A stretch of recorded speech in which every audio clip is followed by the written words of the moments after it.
Hey, Coach, we got you. Whenever you're ready. Hey, Bobby. Yeah. Yeah. So, obviously health wise, just the Liam, situation, which we've talked about. So, All right. Short and sweet. We'll go to Dave, then Joe and Adam.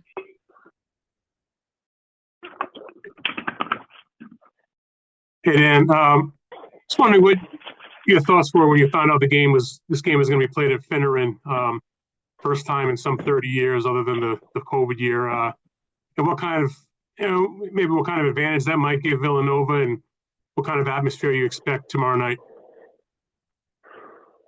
yeah. Well, I don't know, the dynamics around, they've got a two arena situation like we do. We have not, not a whole lot of control over, which games get played in which place, or at least not anywhere near total control. So I don't know. I'm not sure, how they decide which game goes where. I mean, well, obviously we've won the last couple of years. Is it still Wells Fargo? Yep.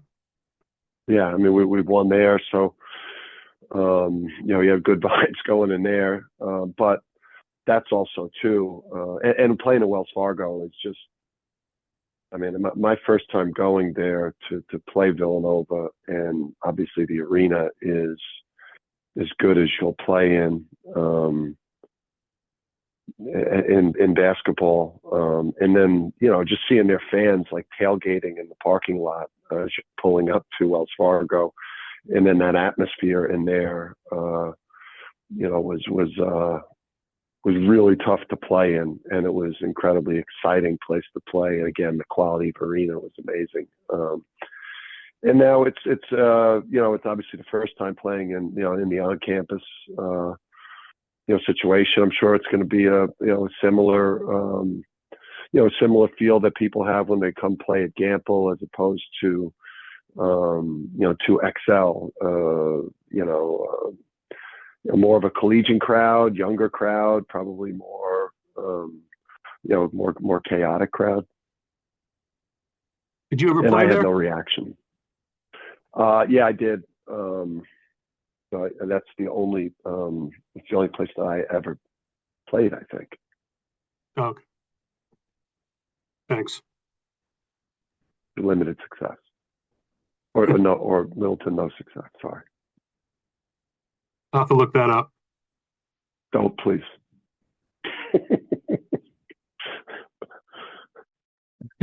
Dan, Eric Dixon, obviously you've prepared for him for a while now. Yeah, how has he developed this year? Obviously, nation's leading scorer. He's hitting a ton of threes. Just how tough is he to defend? And yeah, I guess what are your thoughts on just how what he's turned into as a player? Yeah, I think he's the hardest guy to. I think he's the hardest guy to guard in college basketball now. Obviously, he's a 60-year college player with all types of experience. But I don't, from from an offensive standpoint, just what he brings to the table. I'm not sure that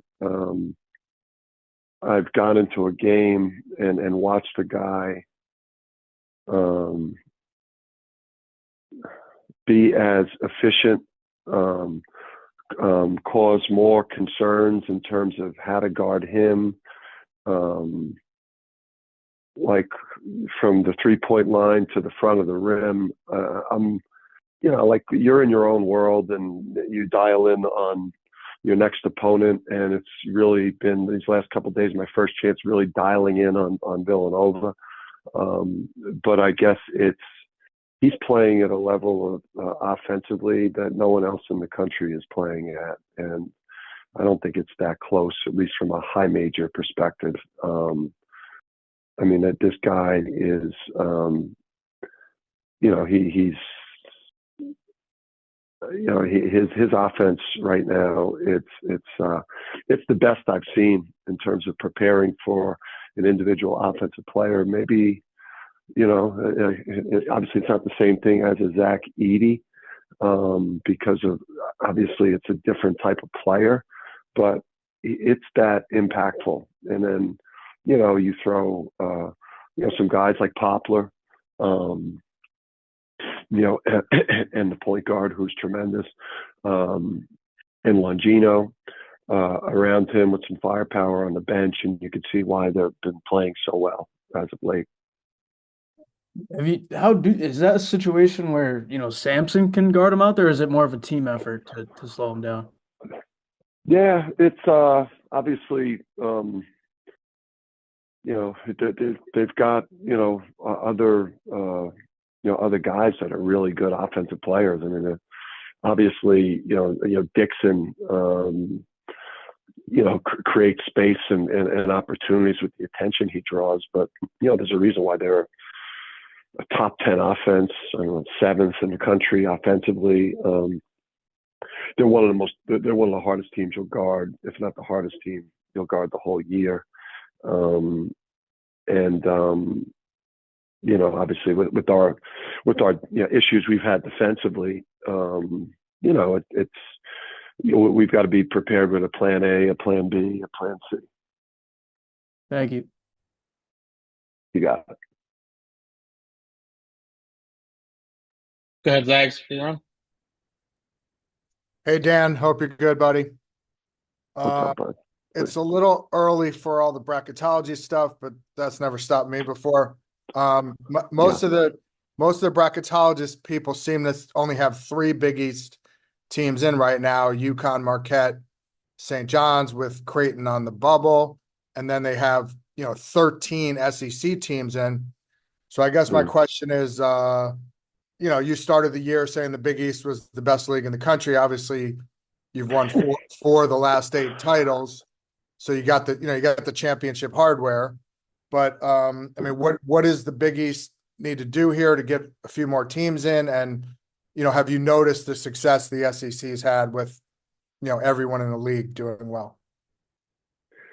Yeah, I mean it's the non-conference is really important, and how you perform and the net that everyone brings into conference play is going to determine how many teams get in. And when you look, recently, I know since we've been in the league, it'd be interesting to just, I guess, maybe take a look at, the net rankings that the different programs have brought in, recently. It just, if there's not, if you're playing quad 3 and quad 4 games and only getting quad 2 games at home, you're not, it's going to hurt the amount of teams that eventually end up, getting in. I think coming into conference play, obviously, Marquette, I think they were top 10 net. I think we might have been 12 coming into conference play, and then ours has dropped since going 4-0 in the league. I think St. John's came in with a pretty good top 30 net, I think. But I think when we haven't done, I'd imagine enough in the non-conference to have 6, 7, 8 top 50 net teams. When we win, our net goes down, and then for us, and then when we lose, if we're playing teams in our league that have come in with bad net rankings, it's gonna maybe help them a little bit, but it's gonna really hurt us. So we've done, I think, over the course of the last couple of years, I know just Creighton and ourselves and Marquette and a couple of the other teams have done their part in the non-conference, coming in with a quality net, which protects the league. So you gotta win non-conference games, and you gotta come in to conference play across the board with really, really strong net rankings if you want to get more teams in. And until somebody wins the national championship other than a Big East team, the fact that us and Villanova, have won, as many recent national championships as we've won. It doesn't matter how many, I guess, really good teams that you have in your league.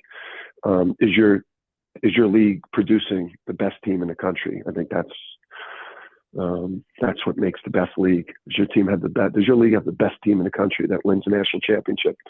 To me, that's what sports is all about. Who wins the championship? Yeah, I agree. How many good teams? It's not how many good teams do we got. Yeah, I agree. Are you a little surprised that the Big East only has 3 teams in right now, Dan? No, but I do think there's, for me, Villanova's, watch them on film, they're clearly an NCAA team, and they'll have a chance to, make up for the Columbia loss early in the season. And obviously they're going to have to, have a great Big East season. Obviously Creighton, Marquette, ourselves. I think St. John's is definitely an NCAA tournament team. We all, the numbers got to match up, and that's where, having more teams come into conference play with, quality net rankings. I think Georgetown is really good. And, will they be enough based on everyone's net in the league to get it at large? I guess we'll see how these numbers play out. Thanks, buddy. Good luck. All right, man.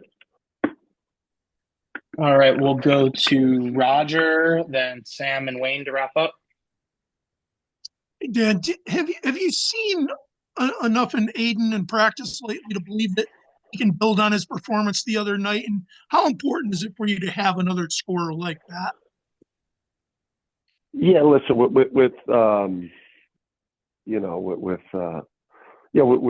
Liam's absence, and if you take, you take the best player or, one of your 2 best players off of any team, it's going to be it's going to be a problem. And, for us to mitigate that, that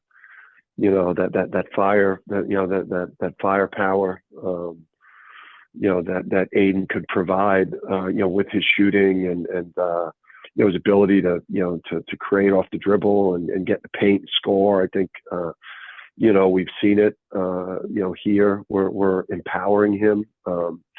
We're going to need his minutes to be in the 20s, here. And he's got a great opportunity to really, really establish himself, reestablish his value as a player, show what he's capable of, produce at a high level.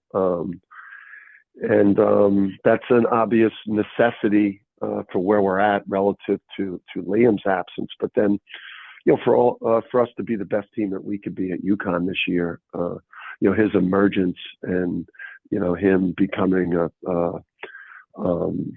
real major factor, a 6th starter type of player, for us when we're fully healthy is necessary for us to reach our potential.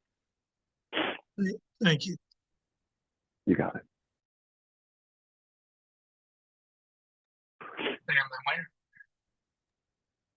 Hey, Coach. How has Wooga Poplar's game evolved since you first coached against him in the Miami game in the Final Four 2 years ago? Yeah, well, obviously, freshman starter on a Final Four team, and it speaks volumes, that way about him as a 2-way player, and his maturity and how he impacts winning at both ends of the court. Him and Dixon, again, without, you're so focused on your next opponent that you really it's my first chance to really lock in on Villanova, and you know, that 1-2 punch that they've got with Dixon and Poplar, like is as good a 1-2 combo as you're going to play against. You know, he's coming into this game playing really, really well. Two-way player, making threes, getting to the rim and finishing explosively, scoring in the mid-range. You know, it looks like a guy that's going to, you know, play in the NBA and play in the NBA for a while if he could maintain this level. Thanks, Coach. You got it. Wayne, bring us home. Yeah, that was pretty much my question too, Dan. But I also note that at a 6'5" guard, he's their leading rebounder. So is he a kind of guy that maybe McNeely would have been a factor if he'd been able to play, to be able to take his rebounding game away? Yeah, I'm. You know, Liam's absence is. You know, there's no. It's not a coincidence that our first game with Liam out. You know, we were -12 on the glass. So, you know, we've talked about this with Liam. Liam wasn't, you know, just, you know, one of the 2 or 3 best freshmen in the country in terms of overall impact. You know, he's one of the best players in our league. He's one of our 2 best players on our team. And, yeah, I mean, our guard rebounding has not been a strength. To begin with, we've had kind of, you know, rebounding and you know, and defense, particularly on the ball, have been issues for us this year. His size at 6'7", being able to put him on a perimeter player, you know, he was not showing up in many defensive breakdowns in terms of screw ups. And within the last couple of weeks, his defense improved drastically, and he was our second leading rebounder. So, you know, whoever's matched up with, you know, with Poplar is going to have a challenge all over the court against a player of his caliber. And you know, our guard rebounding and Sampson, you know, on the glass here has got to improve. Thank you. All right. That's all we got, Coach. Thank you. All right, Bobby. I'll see you at the airport. Bye.